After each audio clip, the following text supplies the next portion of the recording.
نحمده ونصلي على رسوله الكريم والمهدي الموعود عليه الصلاة والتسليم.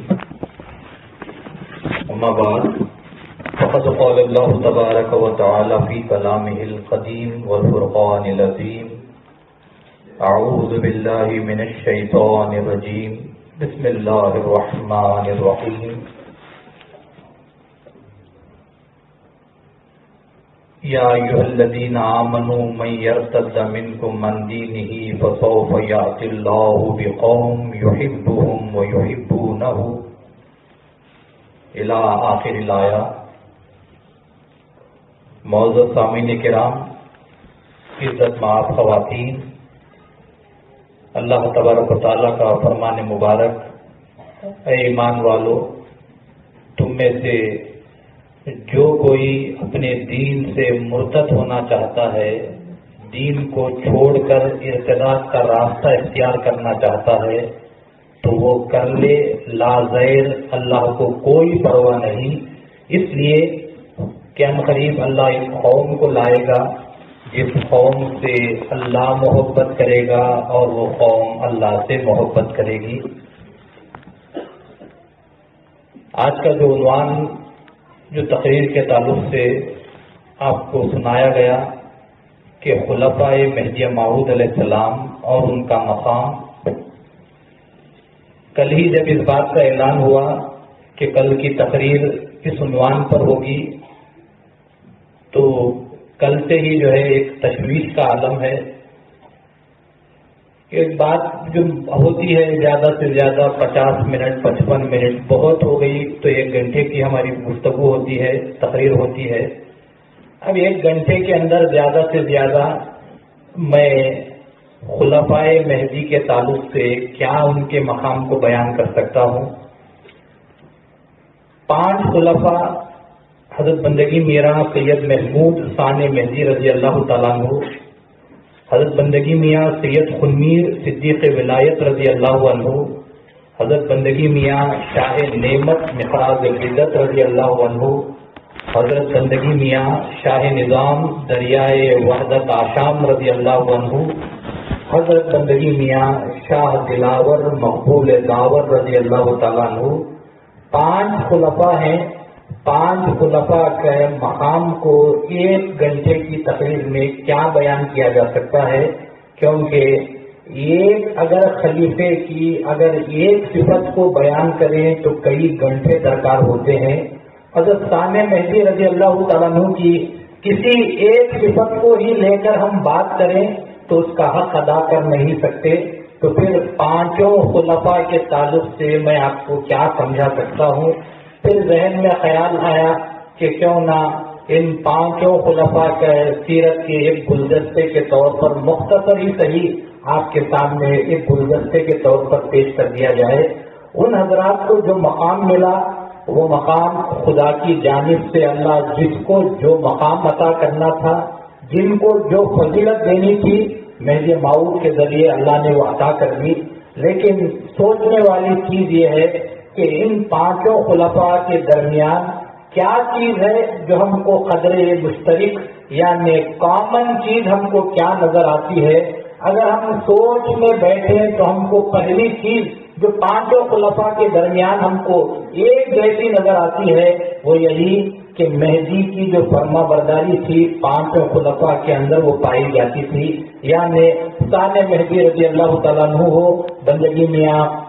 سید خنمیر، شاہ نظام، شاہ دلاور، شاہ نعمت، ان کی سیرت سے ہم کو سبق یہ ملتا ہے کہ مہدی کی فرما برداری کس طرح کی جاتی ہے. مہدی موعود علیہ السلام کے بتائے ہوئے راستے پر چلنے کا طریقہ کیا ہوتا ہے، کس انداز میں ہم کو چلنا چاہیے. مہدی موعود علیہ السلام کے فرمان پر یقین رکھنے کا عالم کیا ہوتا ہے کہ کس یقین کے ساتھ ہم کو فرمان مہدی سننا چاہیے اور فرمان مہدی ماننا چاہیے. یہ بزرگان دین ہیں، یہ خلفائے مہدی ہیں کہ ان کی سیرت سے ہم کو سیکھنے کی ضرورت ہے کہ مہدی موعود علیہ السلام کے فرمان کو انہوں نے کس طرح اپنی زندگی میں اختیار کر لیا ہے. حضرت بندگی میاں سید محمود ثانی مہدی رضی اللہ تعالیٰ عنہ، آپ کے ساتھ جو خلفائے کرام ہیں، تمام کے تمام خلفائے کرام کی زندگی ہم دیکھیں تو ہم کو یہ چیز حاصل ہوتی ہے کہ ان کی زندگی میں کس قسم کی عاجزی پائی جاتی تھی. آپ سوچو کہ مہدی موعود علیہ السلام کے دائرے میں ہیں، اللہ کے خلیفے کے دائرے میں ہیں اور اللہ کے خلیفے کی صحبت میں ہیں، تو انسان کے اندر کتنی غرور آنا چاہیے، کتنے اپنے اندر آپ کو اکڑ محسوس ہونی چاہیے. آج کوئی کسی کے ساتھ بیٹھ رہا ہے تو وہ اپنے اندر شاداں وہ کر رہا ہے کہ میں فلاں بڑا جو آدمی ہے مالدار اس کے ساتھ میرا اٹھنا بیٹھنا ہے. کوئی بڑا آدمی ہے تو انسان اس پر نازا ہے کہ میرا تو روزانہ کا اس کے تعلقات ہیں، میں ان کے ساتھ اٹھتا بیٹھتا ہوں. ایک عام دنیا کے آدمی کے ساتھ اٹھتے بیٹھتے ہیں، انسان کے اندر انسان اپنے اندر بڑائی محسوس کر رہا ہے. آپ سوچ کر دیکھو کہ اللہ کے خلیفے مہدی کی صحبت میں ہیں اور عالم کیا ہے؟ عالم یہ ہے کہ اپنے آپ کو کمتر سے کمتر سمجھتے جا رہے ہیں، کسی کے اندر بڑائی کا مادہ پایا نہیں جاتا. خود حضرت بندگی میاں سید محمود ثانی مہدی رضی اللہ تعالیٰ عنہ فرماتے ہیں کہ مہدی موعود کے فرزند ہیں، سب باتیں پوری دنیا جانتی ہے، لیکن ثانی مہدی نے فرمایا تو کیا فرمایا؟ آپ نے کہا بندے کو پوری زندگی میں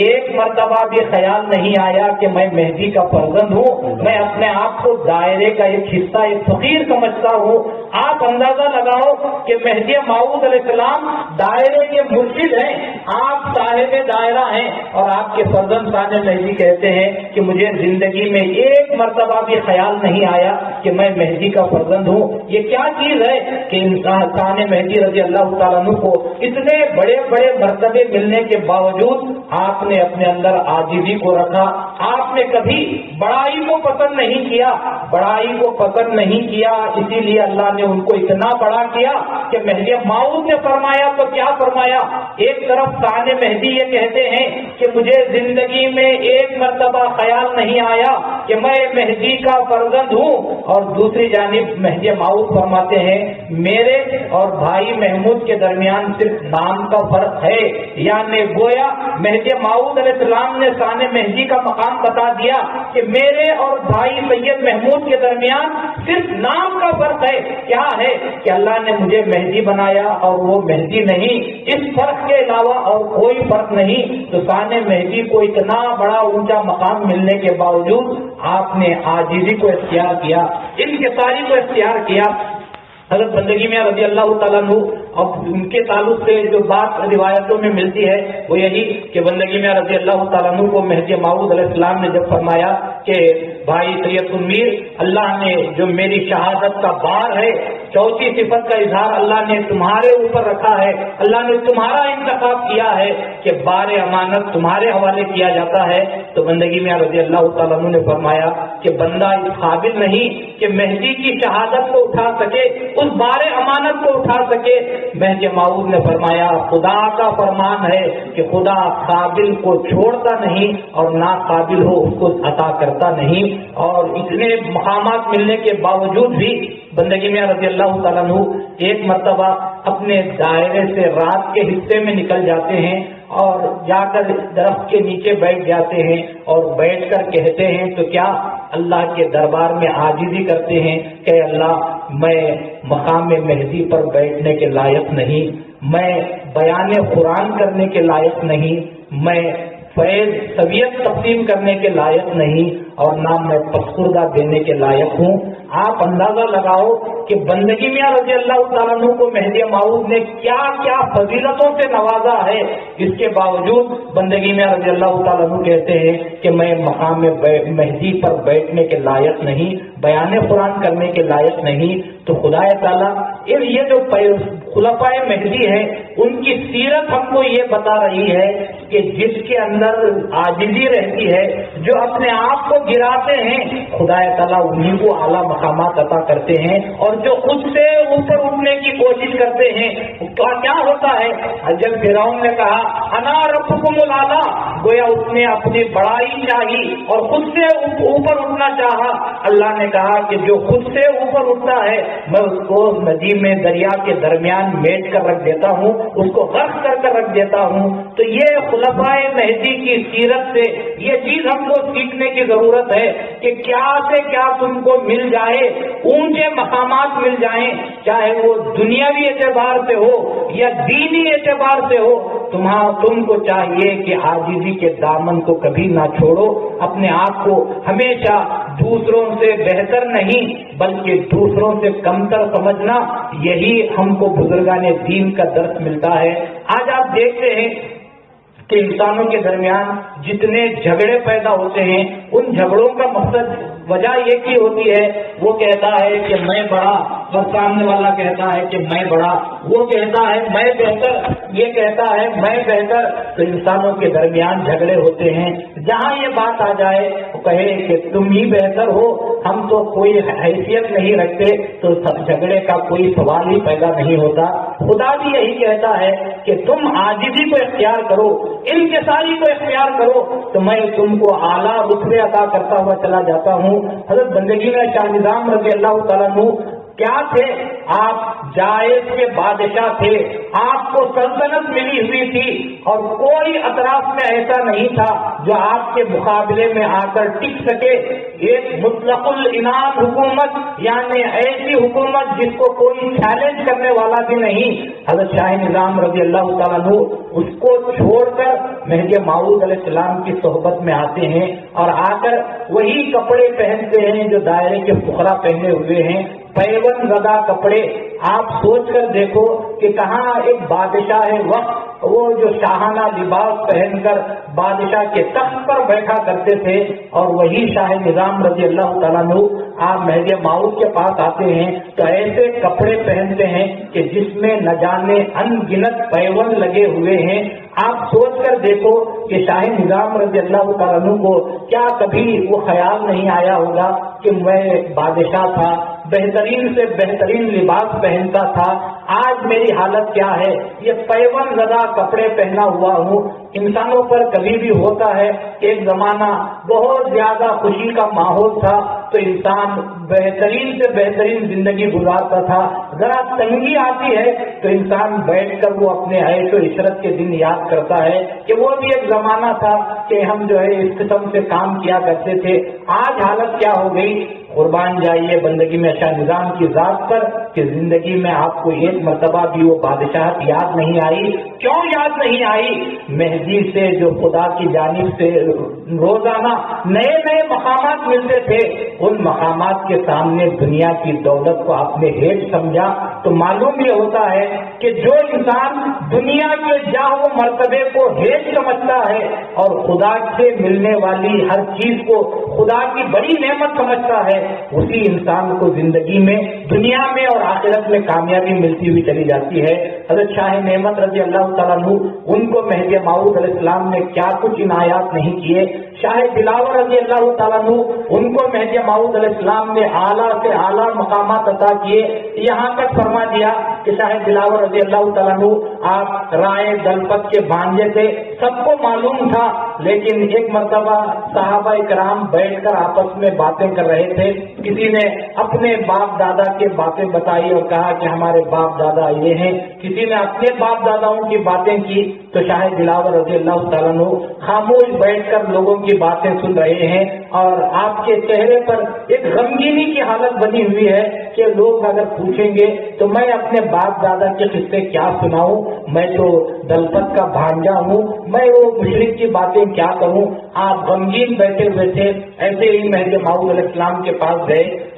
تو مہدی موعود نے پوچھا کہ بھائی دلاور کیا ہے کہ چہرے سے غمگینی معلوم ہوتی ہے. تو بندگی میں شاہ دلاور نے فرمایا کہ آقا، لوگ اپنے اپنے باپ دادا کے قصے بیان کرتے ہیں اور ان کے تفکر کے ساتھ فخریہ الفاظ میں اپنے باپ دادا کے واقعات کو سناتے ہیں. مجھے یہ غم کھایا جاتا ہے کہ اگر کوئی میرے باپ دادا کے تعلق سے پوچھے تو میں کیا جواب دوں. تو مہدی موعود علیہ السلام نے فرمایا کہ بھائی دلاور، فکر کرنے کی ضرورت نہیں، اگر کوئی تم سے تمہارے باپ کا نام پوچھے تو میرا نام بتا دینا. آپ دیکھو کہ یہ جو محبت ہے مہدی موعود علیہ السلام کو اپنے ساتھ بیٹھنے والوں سے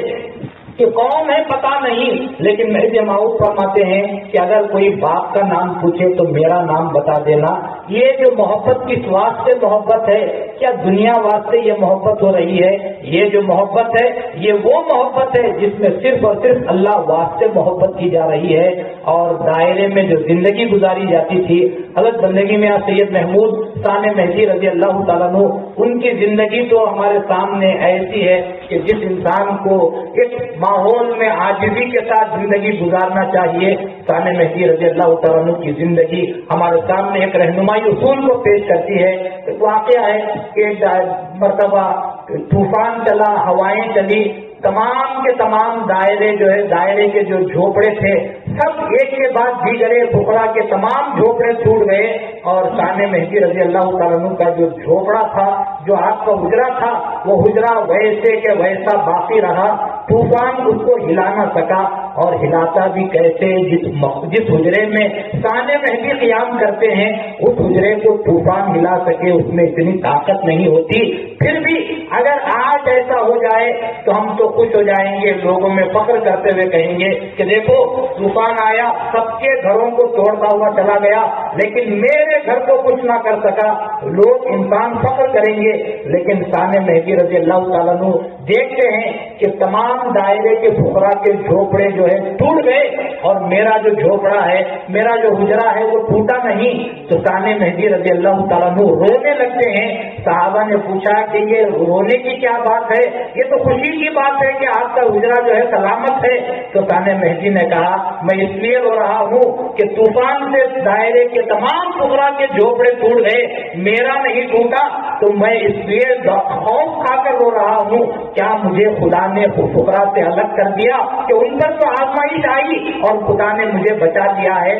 کیا میں دائرے کے فقراء سے الگ ہو چکا ہوں؟ تو معلوم یہ ہوتا ہے کہ ان کی زندگی اس بات کی درد تھی کہ وہ ہمیشہ کہیں اس بات سے ڈرتے رہتے تھے، اونچے سے اونچا عمل کرنے کے بعد اس بات کا خوف کہ کہیں ہم خدا سے دور تو نہیں ہو گئے، ہم خدا کی رحمت سے تو دور نہیں ہو گئے۔ یہ جو خوف ہے، اسی خوف کو ایمان کے نام سے یاد کرتے ہیں۔ آج حالت کیا ہے؟ آج ہماری حالت یہ ہے کہ آپ کسی بھی آدمی کی زندگی کو دیکھو، ڈر، خوف نام کی کوئی چیز نہیں ملتی۔ ہم کو کسی بات کا خوف نہیں ہے، ہم یہی کہتے ہیں کہ مجھے کس بات کا ڈر ہے، لیکن ان کی زندگی یہ بتاتی ہے کہ وہ ہر کام کرنے کے باوجود خدا کے پاس جانے سے ڈرتے رہتے تھے، لرزتے رہتے تھے، ذرا سا یہ ہو گیا تو فوراً سے خوف کھاتے تھے۔ آج ہمارے سامنے کچھ بھی ہو جائے ہم اس لیے خوف نہیں کھاتے کہ ہمارے دلوں سے خدا کا خوف نکل چکا ہے۔ وہ حجرہ نہیں ٹوٹا تو ثانی مہدی رو رہے ہیں، کیا میں دائرے کے فقراء سے الگ ہو گیا؟ کیا خدا نے مجھے الگ کر دیا؟ یہاں پر نمازوں پر نمازیں فوت ہوتی جا رہی ہیں، انسان کو نہ خوف ہے نہ ڈر ہے کہ خدا تعالیٰ مجھے پوچھے گا تو میں کیا جواب دوں گا۔ انسان کی زندگی خدا کے سے دور، خدا کے احکام سے دور زندگی گزاری جا رہی ہے، نہ خوف ہے نہ کچھ ہے کہ خدا ہم سے پوچھے گا تو ہم کیا جواب دیں گے۔ حضرت ابوبکر صدیق رضی اللہ تعالیٰ عنہ ایسی پاکیزہ زندگی کہ آپ کو رسول اللہ صلی اللہ علیہ وسلم نے قطعی جنتی کہا ہے، لیکن آپ اکثر قبرستان کو جاتے تھے اور جا کر وہاں کاڑی وغیرہ اٹھا کر یہ کہتے تھے کہ کاش ہم انسان نہ ہوتے، درخت بن جاتے یا راستے کا کنکر بن جاتے تو اچھا تھا کہ آخرت میں پوچھ کا کوئی سوال ہی پیدا نہ ہوتا، یہ انسان بن گئے تو اب ہر چیز کے تعلق سے وہاں پر جواب دینا پڑے گا۔ وہ ہستی جس کو قطعی جنتی کی بشارت ملی ہے، وہ ہستی ڈر رہی ہے کہ آخرت میں میرے اعمال کے تعلق سے پوچھ ہوگا تو میں کیا جواب دوں گا۔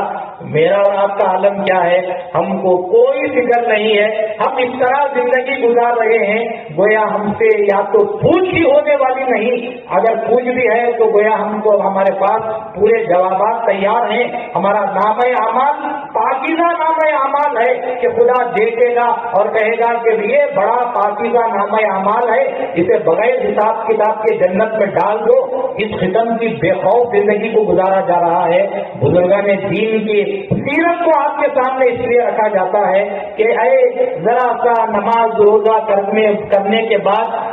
اپنے آپ کو جنتی سمجھنے والوں، جنت کے حقدار سمجھنے والوں، ان لوگوں کی سیرت کو دیکھو جو ہر لمحہ خدا کا دیدار کر رہے ہیں، اس کے باوجود لڑک رہے ہیں کہ خدا ہمارے ساتھ کیا معاملہ کرے گا، وہ ان کو خدا کی جانب سے ہر قسم کی عنایت ہو رہی ہے کہ دنیاوی تو نہیں، دین کے تعلق سے ہر خدا تعالیٰ ان کو عطا پر عطا کرتے جا رہا ہے، اور یہ لڑکتے جا رہے ہیں کہ خدا ہمارے ساتھ کیا سلوک کرے گا۔ حضرت بندگی میں شاہ نظام رضی اللہ تعالیٰ عنہ آپ کو دائم حضوری کا لقب مہدی موعود علیہ السلام نے عطا کیا۔ دائم حضوری کس کو کہتے ہیں؟ حضور کے معنی حاضری کے ہیں، دائم حضوری کے معنی خدا کے دربار میں جو ہمیشہ حاضر رہے، اس کو دائم حضوری کے نام سے یاد کیا جاتا ہے۔ جب مہدی موعود نے فرمایا کہ بھائی نظام کو دائم حضوری حاصل ہے، گویا مہدی موعود علیہ السلام نے یہ بات ارشاد فرمائی،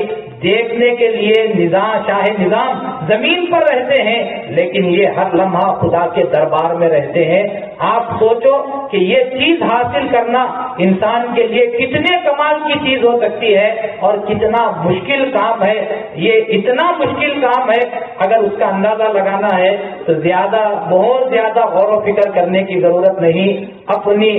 2 رکعت والی نماز میں ذرا غور کر دیکھو کہ 2 رکعت والی نماز زیادہ سے زیادہ انسان بہت اطمینان سے پڑھے تو 4 منٹ میں انسان اطمینان سے ادا کر سکتا ہے۔ 4 منٹ کی 2 رکعت نماز میں خود آپ سوچ کر دیکھو کہ کتنے لمحات کے لیے آپ کی توجہ خدا کی طرف رہتی ہے۔ اللہ اکبر کہنے کے بعد سلام پھیرنے تک آپ اپنے دل سے پوچھ کر دیکھو کہ آپ کی توجہ خدا کی جانب کب رہتی ہے۔ میں یقین کے ساتھ کہہ سکتا ہوں زیادہ سے زیادہ 4 منٹ میں 5 سیکنڈ یا 10 سیکنڈ خدا کی طرف توجہ رہتی ہے، اس کے علاوہ سوائے دنیاوی خیالات کے اور کچھ بھی نہیں۔ نماز میں 4 منٹ والی نماز میں جب 4 منٹ خدا کے دربار میں توجہ نہیں کر سکتے اور شاہ نظام پورا دن اپنی پوری زندگی خدا کے حضور میں گزار رہے ہیں تو اندازہ لگاؤ کہ شاہ نظام رضی اللہ تعالیٰ عنہ کو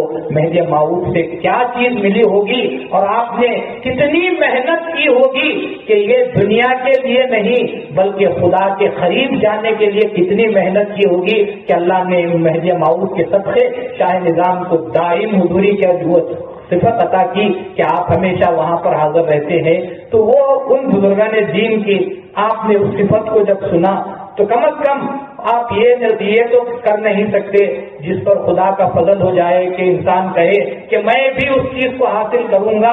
یہ چیز انسان ارادے سے حاصل کرنے والی نہیں ہوتی بلکہ خدا کے فضل سے حاصل ہوتی ہے۔ اس کے لیے کم از کم نماز میں تو اپنی توجہ ایک جگہ رکھنے کی کوشش کرو کہ میں نماز ہے خدا کے دربار میں کھڑا ہوا ہوں، میں خدا کے دربار میں جب ہوں تو سوائے خدا کے اور کسی کا خیال نہیں ہے اور کسی کی طرف توجہ نہیں ہے۔ 4 منٹ آپ اپنے دل کو ایک جگہ پر لگا کر دیکھو تو آپ کو خود معلوم ہوگا کہ شاہ نظام کو کتنا لطف آتا ہوگا خدا کے حضور میں کہ 4 منٹ صرف اور صرف خدا کا تصور، اس میں جب اتنا لطف آیا ہے تو خدا کے حضور میں شاہ نظام رہتے تھے تو ان کو کیا کیا خدا کی جانب سے عنایات ملتے تھے۔ تو معلوم یہ ہوتا ہے کہ شہادت تمام جو خلفائے مہدی ہیں ان کو جو مقامات عطا ہوئے ہیں صرف اور صرف ان مقامات کو ذکر کر دوں تو کئی گھنٹے گزر جائیں اور ان کی تفصیل بیان کرنا تو نہ میرے بس کی بات ہے نہ آپ کے بس کی بات ہے کہ وہ تمام تفصیلات کو سن سکیں۔ لیکن اصل چیز یہ ہے کہ مہدی موعود علیہ السلام جو آئے تھے اور آپ کے خلفاء نے جو کام کیا وہ اپنا مقام لوگوں کو بتانے کے لیے نہیں بلکہ وہ یہ چاہتے تھے کہ دیکھو مہدی کے بتائے ہوئے تعلیمات پر عمل کرنے سے انسان کو خدا کیا عطا کرتا ہے۔ فقط یہ چیز آپ کو ذہن میں رکھنی ہے کہ شاہ نظام شاہ نعمت کیا تھے۔ شاہ نعمت رضی اللہ تعالیٰ عنہ بادشاہ کے باغی بنے ہوئے، بادشاہ کے ایک قریبی رشتہ دار کے بچے کو قتل کر دیے، دنیا کے تمام لوٹ کے کام کر رہے ہیں، یہ تمام چیزیں اپنی جگہ پر چل رہی ہیں اور جیسے ہی بھاگ رہے ہیں کہ پیچھے سے جو ہے بادشاہ کا لشکر آ رہا ہے اور دوڑتے ہوئے گھوڑے دوڑاتے ہوئے جا رہے ہیں. اذان کی آواز کو سنا, گھوڑا رکا کر گئے, پوچھا کہ کون ہے, کہا ہمارے آقا وہاں بیٹھے ہوئے ہیں. مہدی موعود کے پاس گئے اور جا کر کہا تو یہی کہ بندہ آپ کے بیعت ہونے کے لیے, مرید ہونے کے لیے آیا ہے. آپ سوچ کر دیکھو کہ آپ کو ایک مذاق جیسی حالت نظر آئے گی کہ ایک جگہ پر جو ہے تھوڑی دیر پہلے مارا جا رہا ہے, سامان کو لوٹا جا رہا ہے, ایک معصوم بچے کا قتل کیا جا رہا ہے, اور دوڑتے ہوئے آئے, اذان کو سن کر مہدی موعود کے سامنے بیٹھ گئے اور کہا میں مرید ہونا چاہتا ہوں. آپ سوچ کر دیکھو کہ کیا آپ کو یہ حقیقت بھی نظر آتی ہے کہ ایک لمحے میں انسان ایسے بھی بدل جاتا ہے. تو شاہ نعمت کی زندگی خود بتا رہی ہے کہ اگر لوگوں تم اپنے آپ کو یہ سمجھتے ہو کہ میں گنہگار ہوں, خدا کیا مجھے قبول کرے گا. شاہ نعمت کی زندگی آ کر بتا رہی ہے اگر صدق دل سے توبہ ہے تو ایک لمحے میں خدا قبول کرنے کے لیے تیار ہے. اگر توبہ کرو, صدق دل کے ساتھ توبہ کرو, بھلے سے تمہارے پاس گناہوں کے انبار ہو, لیکن صدق دل کے ساتھ توبہ کرو,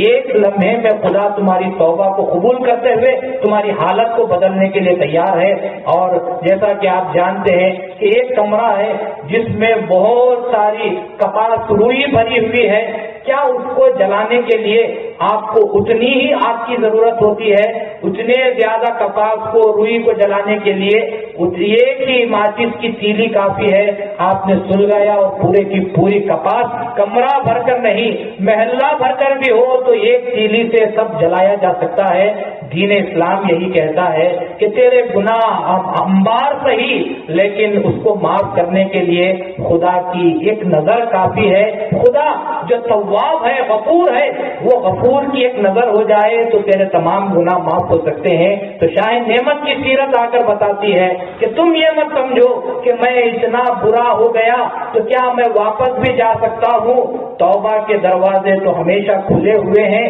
انسان ہے کہ استعمال نہیں کرتا, یا پھر بعض افراد ایسے ہیں کہ وہ تھوڑی دیر کے لیے توبہ کرتے ہیں, پھر سے گناہوں میں چلے جاتے ہیں, پھر توبہ کرتے ہیں, پھر گناہوں میں چلے جاتے ہیں. ایسے لوگوں کے تعلق سے بھی خدا نے فرمایا 1000 مرتبہ توبہ کر لیکن پلٹ آ, تو میں قبول کرنے کے لیے تیار ہوں. شاہ نعمت رضی اللہ تعالیٰ عنہ کی زندگی لوگوں کو یہ درد دے رہی ہے کہ اگر پلٹ آنا ہے تو صدق دل کے ساتھ توبہ کر پلٹ آؤ, خدا تعالیٰ قبول کرنے کے لیے تیار ہے. لیکن مہدی موعود علیہ السلام نے وہاں بھی جو درد دیا اس درد کو یاد رکھنے کی ضرورت ہے. آج کے ماحول میں تو شاہ نعمت رضی اللہ تعالیٰ عنہ کو مہدی موعود علیہ السلام نے جو سبق پڑھایا, آج سب سے زیادہ ہم تمام کو اس سبق کو دہرانے کی ضرورت ہے, اس سبق کو یاد رکھنے کی ضرورت ہے اور اس سبق پر عمل کرنے کی ضرورت ہے. جیسے ہی شاہ نعمت آ کر بیٹھے کہ میں مرید ہونا چاہتا ہوں, مہدی موعود علیہ السلام نے خوش ہوتے ہوئے ان کو مرید نہیں کر لیا. مہدی موعود علیہ السلام نے پوچھا تو یہی پوچھا کہ بھائی نعمت, خدا کے دربار میں یا خدا کے تعلق سے جتنی کوتاہیاں ہوئی ہیں خدا معاف کرنے کے لیے تیار ہے, لیکن مخلوق کو تم نے جو ستایا ہے وہ خدا معاف نہیں کرے گا. تو میں بھی جب تک مخلوق معاف نہیں کرے گی میں بھی تمہاری بیعت قبول کرنے کے لیے تیار نہیں. کیا مہدی موعود علیہ السلام اللہ کے خلیفے, کیا ان کو اس کی خبر نہیں تھی کہ یہ دنیا کے معاملات ہیں, چھوڑ دو, ہم کو اس سے کیا, عبادت گزار ہے, توبہ کر رہا ہے, مجھے اس کی توبہ کو قبول کر لینا چاہیے, مجھے اس کو اپنا مرید بنا لینا چاہیے. مہدی موعود نے کہا کہ دین اصل تو یہی ہے کہ جو انسان یہ کہتا ہے کہ میں خدا کا غلام ہوں اور اس کے بعد مخلوق کو ستاتا ہے, مہدی موعود نے کہا کہ میں اس کی تربیت کرنے کے لیے تیار نہیں, میں اس کو اپنا مرید بنانے کے لیے تیار نہیں. مہدی موعود نے کہا کہ اگر وہ لوگ جن لوگوں کو تم نے ستایا ہے وہ معاف کرتے ہیں تو میں بھی مرید بنانے کے لیے تیار ہوں. وہ شاہ نعمت بھی ایسے تھے کہ کبھی انہوں نے نہیں کہا کہ اگر میں جاؤں گا تو وہ مار دیں گے, پکڑ کر ماریں گے, میں نے لوگوں کو اتنا ستایا ہے. فرمان مہدی سنتے ہی گئے اور جا کر کہا ان لوگوں کو جن لوگوں کو ستایا تھا ان لوگوں کے روبرو پیش ہوئے اور کہا کہ میں نے ستایا ہے، دیکھو یہ تلوار ہے، جس کے بچے کو قتل کیا تھا اس کے گھر پر جا کر اس کو پکارا اور کہا کہ دیکھو یہ تلوار ہے، اگر تم معاف کرنا چاہتے ہو تو معاف کر دو یا اسی تلوار سے میرا سر قلم کر دو۔ تو اللہ نے ان کے دل کو بھی نرم کیا اور اس نے جس کے بچے کو قتل کیا تھا وہ بچے کا باپ پوچھتا ہے نعمت میں تجھے معاف کرنے کے لیے تیار ہوں لیکن مجھے بھی وہاں لے چل جہاں سے تجھے یہ نعمت ملی ہے۔ تو گویا وہ بھی ان کے ساتھ آتے ہیں اور مہدی موعود علیہ السلام کی تصدیق کر لیتے ہیں، لیکن ہم کو جو چیز سیکھنے کی ہے کہ ہم جو اصل زندگی گزار رہے ہیں، اکثر ہماری زندگی جو مسلمان ہیں جو مہدوی ہیں ان کی زندگی یہی ہے کہ مسجد میں آ کر بڑے ہی خشوع خضوع کے ساتھ نماز پڑھ لیتے ہیں اور نماز پڑھنے کے بعد اپنے گھروں کو جا کر اپنے گھر والوں کو رشتہ داروں کو ستاتے ہیں۔ خدا کہتا ہے کہ مجھے ایسی کوئی عبادت نہیں چاہیے، میں ایسے لوگوں کی عبادت کو بھی قبول نہیں کرتا۔ بچے ہیں مسجد میں آ کر خدا کو سجدہ، گھر کو جا کر ماں باپ کو تکلیف، خدا کہتا ہے کہ میں ایسے لوگوں کی بھی عبادت کو قبول نہیں کرتا، کیونکہ خیر خدا کے دربار میں جو کوتاہیاں ہوئی ہیں وہ تو غفار ہے، وہ مغفرت کرنے والا ہے، آنے واحد میں تمام گناہوں کو معاف کر سکتا ہے، لیکن انسان کو زیادہ ڈرنا چاہیے تو مخلوق کے تعلق سے ڈرنا چاہیے، کیونکہ خدا یہی کہتا ہے کہ جب تک وہ معاف نہیں کریں گے میں بھی معاف کرنے کے لیے تیار نہیں۔ اسی لیے رسول اللہ صلی اللہ علیہ وسلم نے ایک مرتبہ صحابہ کے درمیان ارشاد فرمایا کہ قیامت کے دن سب سے زیادہ جو مفلس ہے وہی اس کے لیے ہی خرابی ہے۔ تو صحابہ نے پوچھا یا رسول اللہ قیامت کے دن مفلس سے کیا مراد؟ مفلس تو اس کو کہتے ہیں کہ جس کے پاس پیسہ ٹکا نہ ہو، فقیر ہے، غریب ہے، اس کو مفلس کہتے ہیں۔ قیامت کے دن مفلس کے معنی کیا ہیں؟ رسول اللہ صلی اللہ علیہ وسلم نے ارشاد فرمایا قیامت کے دن مفلس کے معنی یہ کہ اس کے پاس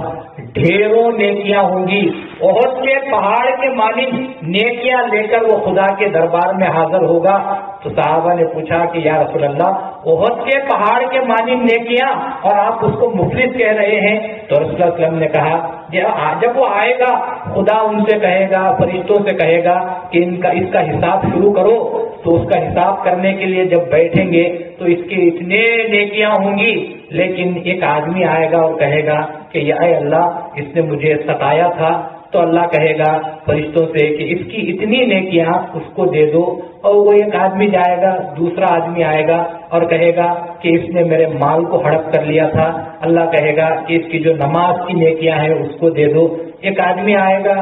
کہے گا کہ اس نے مجھے گالی دی تھی، اللہ کہے گا اتنی نیکیاں اس کو دے دو۔ تو رسول اللہ صلی اللہ علیہ وسلم فرماتے ہیں کہ لوگ آتے جائیں گے، اس کی شکایت کرتے جائیں گے، وہ جو احد کے پہاڑ کے مانی نیکیاں تھی وہ ختم ہو جائیں گی، ایک نیکی بھی باقی نہیں رہے گی، لیکن پھر بھی اور لوگ آئیں گے اور شکایت کریں گے، فرشتے کہیں گے کہ اللہ شکایت کرنے والے تو اور بھی ہیں لیکن اس کی نیکیاں ختم ہو گئی۔ اللہ کہے گا کہ جس کو اس نے ستایا ہے اس کے برے اعمال اس کے عمل نامے میں ڈالتے جاؤ، تو لوگوں کے برے اعمال اس کے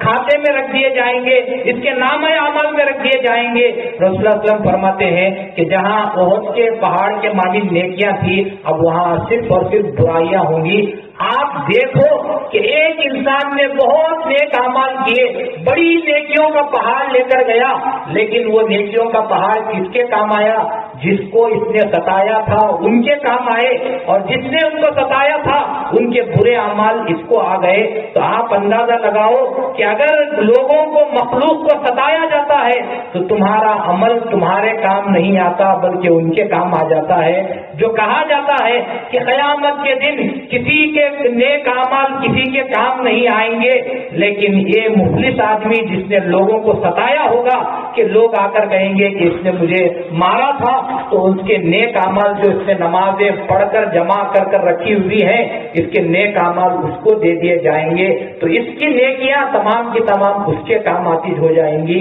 تو معلوم ہوتا ہے کہ خدا کی عبادت کرنے والوں یہ بھی تو دیکھو کہ مخلوق کے ساتھ تمہارا سلوک کیا ہے۔ قربان جائیے حضرت امامنا مہدی موعود علیہ السلام کی ذات اقدس پر کہ آپ جب ایک مرتبہ ذکر اللہ میں بیٹھے ہوئے تھے اور آپ کو مسجد سے باہر نکلنے کا خیال ہوا تو آپ باہر آتے ہیں اور اپنے جو نالین ہیں، جو جوتے یا چپل ہیں، ان کو اپنے ہاتھ میں لے لیتے ہیں. جو دیکھنے والوں نے پوچھا کہ یہ ہاتھ میں آپ نے کیوں لے لیا؟ مہدی موعود نے فرمایا کہ جو ذکر میں بیٹھے ہوئے ہیں میرے چلنے کی آواز کی وجہ سے بھی ان کو تکلیف نہیں ہونا چاہیے، ان کے ذکر میں خلل نہیں ہونا چاہیے. تو یہ مہدوی کس کو کہا جاتا ہے؟ مہدویت کے معنی یہی کہ یہ تو وہ خدا کا غلام بن کر رہے، خدا کا بندہ بن کر رہے اور اپنے آپ سے کسی مخلوق کو تکلیف نہ دو، تو اسی کو مہدویت کے نام سے یاد کیا جاتا ہے. فقط یہ نہیں کہ مہدویت کے معنی نماز پڑھ لو، ذکر کرتے چلے جاؤ، بلکہ ذکر کے ساتھ ساتھ یہ بھی تو خیال رکھو کہ تمہاری ذات سے کسی کو تکلیف نہ پہنچے. جس وقت تمہاری ذات سے تکلیف پہنچتی ہے اتنی خدا سے دوری ہو جاتی ہے جب تک کہ تم اس کے معافی نہ مانگ لو اور وہ تم کو معاف نہ کر دے. تو معلوم ہوتا ہے کہ حضرت بندگی میاں سید محمود ثانی مہدی، بندگی میاں سید خمیر رضی اللہ تعالیٰ عنہ، شاہ نعمت، شاہ نظام، شاہ دلاور، انہوں نے جو پاکیزہ زندگی گزاری ہے، پاکیزہ زندگی سے مراد فقط یہ نہیں کہ وہ ذکر فکر میں رہتے تھے اور ہمیشہ یہ کرتے تھے، توکل کرتے تھے، یہ تو اصل عبادت ہے. اس کے ساتھ ساتھ ان کی یہ بھی زندگی تھی کہ انہوں نے اپنے طرف سے کسی کو تکلیف نہیں پہنچائی. مہدویہ قوم تو وہ ہے کہ ہم کو جگہ جگہ سے ہم کو نکالا گیا لیکن کسی نے پلٹ کر کسی کو کچھ تکلیف نہیں دی، بلکہ روایتوں میں تو یہ آیا ہے کہ کسی مقام پر جنگل میں جا کر دائرہ باندھتے، وہاں نماز پڑھ لیتے، ذکر اللہ میں رہتے. 10-15 دن کے بعد بادشاہ کی طرف سے ہرکارا آتا اور کہتا کہ یہ تم بادشاہ کی ملکیت کو استعمال کر رہے ہو، بادشاہ کی طرف سے اخراج کا حکم ہے، نکل جاؤ. تو جانے سے پہلے مہدی موعود علیہ السلام اور آپ کے خلفاء اس جو دائرہ باندھا گیا تھا اس دائرے میں اگر کچھ ٹوٹا پھوٹا ہے، دروازہ بھی ٹوٹ گیا ہے تو اس کو درست کر دیتے، اس کی تمام تر حفاظت کر کر جاتے. آپ اندازہ لگاؤ کہ ان لوگوں کے دلوں میں خدمت خلق کا کتنا جذبہ تھا کہ جانے سے پہلے درست کر کر جاتے. ایسا نہیں کہ یہ لوگ ہم کو یہاں رہنے نہیں دیتے تو یہاں کی تمام چیزوں کو توڑ دو اور ہم کو یہاں سے جانا چاہیے، بلکہ وہ اس نیت سے درست کرتے تھے ہو سکتا ہے کہ ہمارے جانے کے بعد اللہ والوں کی کوئی جماعت آئے تو ان کو عبادت کرنے میں آسانی ہو جائے. تو آپ اندازہ لگاؤ کہ ہر لمحہ خدا کا ذکر کرنے والے لیکن مخلوق خدا کی خدمت سے کبھی پیچھے نہیں ہٹتے تھے، ان کا خیال کرنے سے کبھی پیچھے نہیں ہٹتے تھے. یہاں تک کہ خود مہدی موعود علیہ السلام دائرے کے فقراء کے لیے ندی سے پانی لایا کرتے تھے. کیا مہدی موعود علیہ السلام بیٹھ کر آپ حکم نہیں دے سکتے تھے؟ لیکن مہدی موعود کی زندگی یہ بتاتی ہے کہ جہاں خدا سے تعلق اچھا ہونا چاہیے وہیں مخلوق کے ساتھ بھی تعلق اچھا ہونا چاہیے. تو یہ ان لوگوں کی زندگی ہے کہ ان لوگوں کی زندگی سے ہم کو سبق یہ ملتا ہے کہ مخلوق کے ساتھ بھی ہم کو اچھے رہنا چاہیے. حضرت بندگی میں شاہ نظام رضی اللہ تعالیٰ عنہ، شاہ نعمت رضی اللہ تعالیٰ عنہ، شاہ دلاور رضی اللہ تعالیٰ عنہ، ان لوگوں کی جو سیرت ہے وہ ان کے دائروں کی جو سیرت تھی، ان کے دائروں کی جو طرز زندگی تھی، وہ طرز زندگی آپ اٹھا کر دیکھو تو آپ کو معلوم ہوتا ہے کہ شاہ دلاور رضی اللہ تعالیٰ عنہ کو مہدی موعود علیہ السلام نے دفتر دل فرمایا. اور ایک مرتبہ خود بندگی میں رضی اللہ تعالیٰ عنہ اور شاہ نعمت رضی اللہ تعالیٰ عنہ مہدی موعود کے حجرے کے پاس کھڑے ہوئے تھے کہ آپ سے کچھ مسئلہ پوچھنے کے لیے آئے تھے، لیکن مہدی موعود علیہ السلام حجرے میں نہیں تھے تو حجرے کے باہر انتظار میں کھڑے ہوئے تھے. ایسے میں مہدی موعود آئے اور پوچھا کہ بھائی کیا بات ہے کہ یہاں کھڑے ہوئے ہو، ٹہرے ہوئے ہو؟ تو صحابہ نے کہا کہ ہم آپ سے ایک خواب کا معاملہ تھا، ایک معاملہ تھا، اس کے تعلق سے پوچھنے کے لیے آئے تھے. مہدی موعود نے فرمایا کہ اگر کبھی تم کو کچھ معاملہ پوچھنا ہو اور مجھے نہ پوچھ پاؤ تو بھائی دلاور سے پوچھ لینا، کیونکہ یہ صاحب دل ہیں، دفتر دل ہیں، ان کو خدا نے خواب کی تعبیر کا علم عطا کیا ہے. تو یہ تمام تر جو ان کو صفات عطا ہوئے ہیں اگر آپ دیکھو آپ کو معلوم ہوگا کہ اس کی اصل کیا ہے. اس کی اصل یہ کی ہے کہ ہر ایک نے اپنے نفس کو خدا کے دربار پر قربان کر دیا تھا. کسی کے پاس نفس نام کی کوئی چیز نہیں تھی، ہر ایک اپنے نفس کو ختم کرتے ہوئے خدا کے دربار میں حاضر ہوا تھا۔ آج ہمارا معاملہ یہی ہے کہ ہمارا پاس اب ہمارا نفس ہے، ہم کہتے ہیں کہ مسجد میں چلو خدا کی عبادت کرو، اور مسجد کے باہر میرا نفس جو کہتا ہے میں کرتا ہوا چلا جاتا ہوں۔ مسجد میں تمام باتوں کا خیال کہ مسجد میں جو ہے یہ کام ہو رہا ہے تو انسان ڈرتا رہتا ہے، مسئلے پوچھتا رہتا ہے، کیا ایسا کرنے سے وضو رہا کہ وضو ٹوٹ گیا، میری نماز ہوئی کیا نماز نہیں ہوئی، میں نماز میں ایسا کر دیا تو میری نماز ہوتی ہے یا مجھے دوبارہ پڑھنا ہے۔ بہت ہی دینداری کے سوالات ہوتے ہیں، لیکن مسجد کے باہر جو لوگوں کے دلوں کو توڑا جاتا ہے کسی انسان کو اس کا خیال بھی نہیں آتا۔ وضو ایک مرتبہ ٹوٹ گیا تو دوبارہ بنایا جا سکتا ہے، لیکن تو جو لوگوں کے دلوں کو توڑتا پھر رہا ہے تو ان کے تعلق سے کیا ہے؟ کہا گیا کہ جو لوگوں کے دلوں کو توڑتا ہے وہ بغیر کسی حساب کتاب کے دوزخ میں جانے والا ہے۔ تو انسان کو بہت احتیاط کے ساتھ مخلوق کے ساتھ پیش آنا چاہیے، اور انسانوں کی جو آج کل کی فطرت ہے اس فطرت کو حضرت عبداللہ ابن عمر رحمۃ اللہ علیہ نے بہترین ایک واقعے کے ذریعے پیش کیا ہے کہ حضرت عبداللہ ابن عمر جب آپ خلیفہ بنے اور قاضی کے منصب پر آپ بیٹھے ہوئے تھے، لوگ آپ کے پاس آئے اور کوفے کے لوگ تھے، اور آ کر انہوں نے کہا کہ ہم کو ایک مسئلہ پوچھنا ہے۔ تو انہوں نے کہا کہ ٹھیک ہے سوال کیجئے۔ تو اس کوفے کے لوگوں نے کہا کہ احرام کی حالت میں اگر مچھی کو یا مچھر کو مار دیتے ہیں تو اس کا حکم کیا ہے؟ بڑا آسان مسئلہ تھا، لیکن سوال سننا تھا کہ عبداللہ ابن عمر رحمۃ اللہ علیہ زمین پر گر جاتے ہیں، لوگ پریشان، سوال کرنے والے پریشان، سب دیکھنے والے پریشان کہ اتنا چھوٹا سا سوال سن کر جو ہے حضرت عبداللہ ابن عمر گر گئے، لوگ پریشان ہوتے ہیں۔ تھوڑی دیر کے بعد ہوش آیا تو لوگوں نے پوچھا کیا سوال بہت کٹھن ہے کہ آپ جو ہے پریشان ہو کر جو ہے غش کھا کر گر گئے؟ حضرت عبداللہ ابن عمر نے جواب دیا کہ مجھے سوال سے پریشانی نہیں، جو سوال پوچھنے آئے ہیں وہ لوگوں کی ذہنیت سے پریشانی ہو کر میں پریشان ہوا اور میں غش کھا کر گر گیا۔ لوگوں نے پوچھا کیوں؟ تو انہوں نے فرمایا کہ کوفے والے آج سوال لے کر آئے ہیں کہ احرام کی حالت میں مچھر مارا جا سکتا ہے، اگر مار دیے تو اس کا حکم کیا ہے؟ یہ کوفے والوں کو امام حسین کو شہید کرتے وقت کیا مسائل یاد نہیں آئے؟ کیا ان کو دینداری یاد نہیں آئی؟ نواسے رسول کو تو قتل کر دیا اور آج مچھی کو مارنے کا فتویٰ پوچھنے آئے ہیں۔ تو معلوم یہ ہوتا ہے کہ ہمارے درمیان بھی یہی ذہنیت چل رہی ہے کہ لوگوں کے دلوں کو توڑتے چلے جا رہے ہیں، لوگوں کو ستایا جا رہا ہے، اور اس کے بعد سوال ہوتا ہے کیا ایسا کرنے سے وضو رہتا ہے یا ٹوٹ جاتا ہے؟ میں نے روزہ رکھا، روزے میں ذرا سی خیر ہوئی، وضو رہا یا روزہ رہا یا ٹوٹ گیا؟ تو یہ تمام مسائل پوچھتے ہیں تو تم کو یہ بھی تو دیکھنا چاہیے کہ تیری کن حرکتوں سے کتنے لوگوں کا دل ٹوٹا ہے، اولاد کی کس کس حرکت سے ماں باپ کا دل ٹوٹتا رہتا ہے۔ انسان کو کوئی خیال نہیں ہے، خیال ہے تو یہی کہ وضو ٹوٹا یا نہیں ٹوٹا، روزہ ٹوٹا یا نہیں ٹوٹا، نماز ہوئی یا نہیں ہوئی، گویا اسی میں تمام دینداری بسی ہوئی ہے۔ لیکن اصل دینداری یہ ہے کہ تیری زندگی میں تیری زبان سے یا تیرے ہاتھ سے کسی وجہ سے کسی کو تکلیف نہ پہنچے، تو اصل دینداری اس کو کہا جاتا ہے۔ خود رسول اللہ صلی اللہ علیہ وسلم سے رسول اللہ علیہ وسلم نے ایک مرتبہ بی بی عائشہ سے کہا، اے عائشہ مانگو، جو مانگنا چاہتی ہو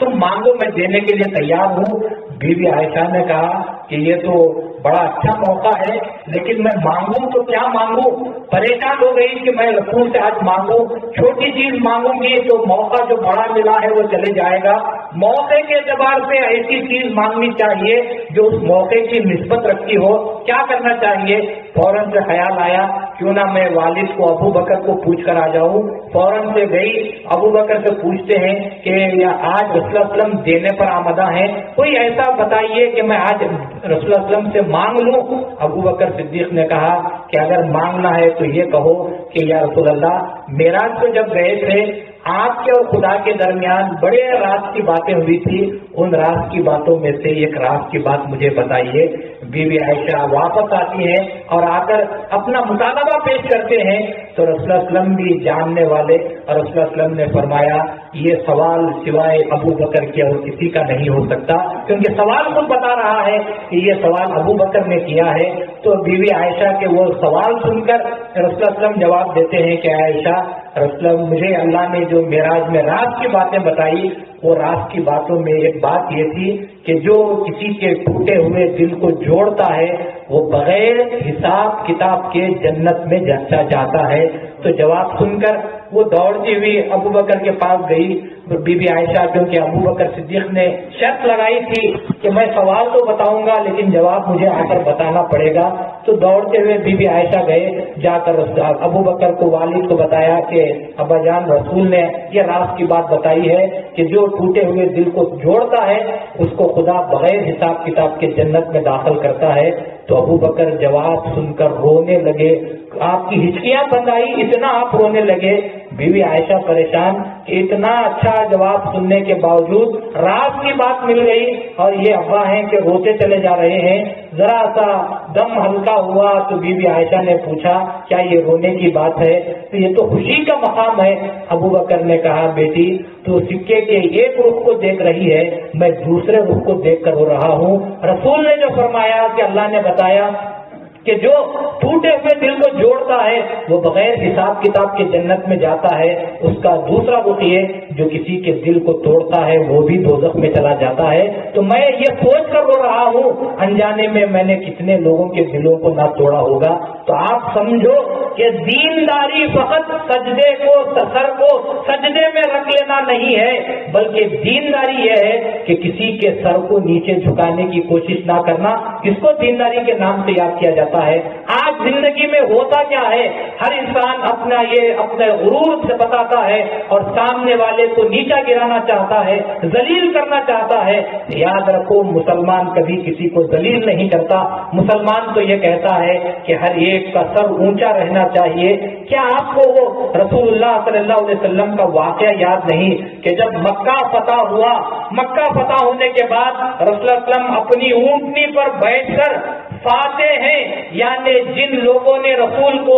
13 سال ستایا ہے آج ان پر فتح ملی ہے، رسول اللہ علیہ وسلم بیٹھ کر جا رہے ہیں تو اپنے سر کو اتنا جھکایا ہے کہ اونٹ کی کوہان جو ہوتی ہے اس کوہان سے رسول کی پیشانی لگ رہی ہے۔ صحابہ نے کہا یا رسول اللہ آج جشن کا دن ہے،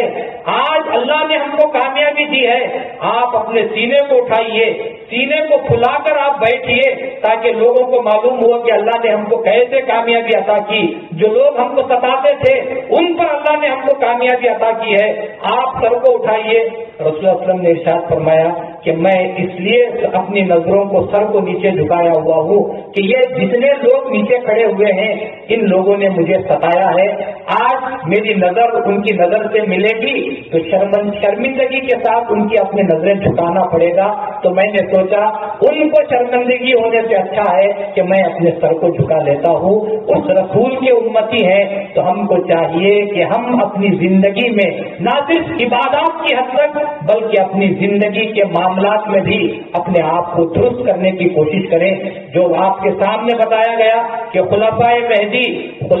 مہدی وہ تھے کہ جنہوں نے کبھی کسی پر اپنی بڑائی جتانے کی کوشش نہیں کی، ہر ایک میں یہ صفت پائی جاتی تھی کہ ہر ایک اپنے آپ کو کچھ نہ سمجھتا تھا، سب کچھ ہونے کے بعد بھی ان کی زبان سے یہی الفاظ نکلتے تھے کہ ہم کچھ بھی نہیں، جو بھی ہے وہ مہدی کا صدقہ ہے۔ تو یہ جو انسان کے اندر صفت ہوتی ہے یہ انسان کو کامیاب بنانے والی صفت ہوتی ہے۔ آج آپ دیکھو کہ ذرا سا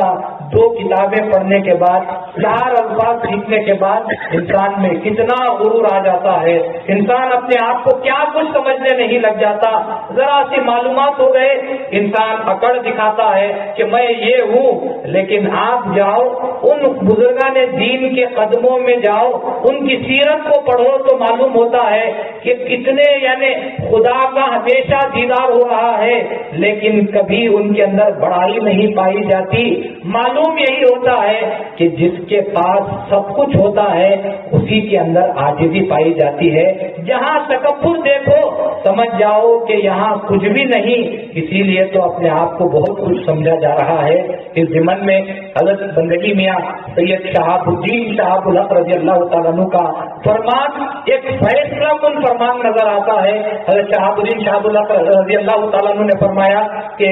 جہاں ہاں ہاں کر جان وہاں نہیں کر جان، جہاں نہ نہ کر جان وہاں ہیں کر جان، یعنی جو یہ کہتا ہے کہ میرے پاس ہے سمجھنا چاہیے کہ اس کے پاس کچھ بھی نہیں، جو یہ کہتا ہے کہ میرے پاس کچھ نہیں سمجھنا چاہیے کہ اس کے پاس بہت کچھ پایا جاتا ہے۔ تو ان لوگوں کی سیرت یہ بتاتی ہے وہ سب کچھ ہونے کے بعد کیوں یہ کہتے تھے کہ کچھ بھی نہیں، کیونکہ ہم اتنی سی دنیا ملتی ہے تو ہم اسی کو سب کچھ سمجھتے ہیں، لیکن خدا کے پاس جو نعمتیں ہیں وہ دنیا کے مقابلے میں بڑی بڑی نعمتیں ہیں۔ ان کو نعمت ملتی، ایک مقام ملتا تو وہ یہ تصور کرتے کہ اس سے اونچا بھی تو مقام ہے، تو وہ کہتے کہ ہمارے پاس کچھ بھی نہیں، خدا ان کو اور مقامات عطا کرتا۔ تو ہر لمحہ جن کے مقامات میں ترقی رہتی تھی وہ یہی کہتے کہ ہمارے پاس کچھ بھی نہیں، ہم کچھ مقام نہیں رکھتے۔ تو اگر ان بزرگان دین کی سیرت سے کچھ سیکھنا چاہتے ہو تو آپ کو یہ چیز سیکھنا چاہیے کہ ہم جو اپنے اندر فقط آج تو دین کے تعلق سے بڑائی کرنے کا خیر بات الگ ہو گئی، بہت کم لوگ ہوں گے جو دین کے تعلق سے بڑائی کرتے ہوں گے۔ آج جو بڑائی کی جا رہی ہے وہ اپنے اسٹیٹس کے تعلق سے، مال و دولت کے تعلق سے، اپنے آپ کے تعلق سے کہ میں ایسا ہوں۔ یاد رکھو کہ جب انسان بڑائی کرتا ہے یہ اس نعمت کے چھین لیے جانے کی علامت ہوتی ہے کہ جب خدا تعالیٰ کسی سے کوئی نعمت چھیننا چاہتا ہے تو اس کے اندر بڑائی کو پیدا کر دیتا ہے اور خدا اس کے بعد اس سے وہ نعمت کو چھین لیتا ہے۔ جو کوئی نعمت آپ کے پاس موجود ہے خدا را کبھی بڑائی مت کرو، عاجزی اختیار کرو، اور خدا نے تو صاف طور پر فرمایا لئن شکرتم لازیدنکم، اگر شکر کرو گے تو میں اور زیادہ دیتا ہوں۔ اگر خدا نے دنیا کی بھی کوئی دولت دی ہے، نعمت دی ہے، شکر ادا کرو، اللہ اس میں اور اضافہ کرے گا۔ جہاں آپ نے بڑائی کی، تکبر کیا، خدا تعالیٰ ان تمام چیزوں کو چھینتا ہوا چلا جاتا ہے۔ تو میں آپ تمام سے اسی بات کی درخواست کرتا ہوں اور خدا سے یہی دعا کرتا ہوں کہ اللہ ہم وہ مہدی موعود علیہ السلام اور آپ کے جو پانچوں خلفاء ہیں وہ پانچوں خلفاء کی سیرت ہمارے سامنے ہم کو پکار پکار کر کہہ رہی ہے کہ عاجزی کو اختیار کرو، انکساری کو اختیار کرو، ایک دوسرے پر تفخر کرنا، بڑائی کرنا، یہ سب سے بری عادتیں ہیں۔ ان تمام چیزوں کو چھوڑو اور جہاں خدا کی عبادت کے تعلق سے فکر مند رہتے ہو، مخلوق کے ساتھ تعلقات کے تعلق سے بھی انسان کو سوچتے رہنا چاہیے، لڑکتے رہنا چاہیے کہ کبھی کچھ ہو جائے تو انسان کو معافی مانگتے ہوئے، درگزر کرتے ہوئے ان معاملات کو نپٹانا چاہیے۔ خدا تعالیٰ ہم تمام کو خود تیری اے خدا تیری عبادت کا بھی ہم کو طریقہ سکھا، وہ آداب سکھا اور تیری عبادت کرنے کی توفیق عطا فرما، مخلوق کے ساتھ بھی معاملات بہتر کرنے کی ہم سب کو توفیق عطا فرما۔ آمین۔ وآخر دعوانا الحمدللہ رب العالمین۔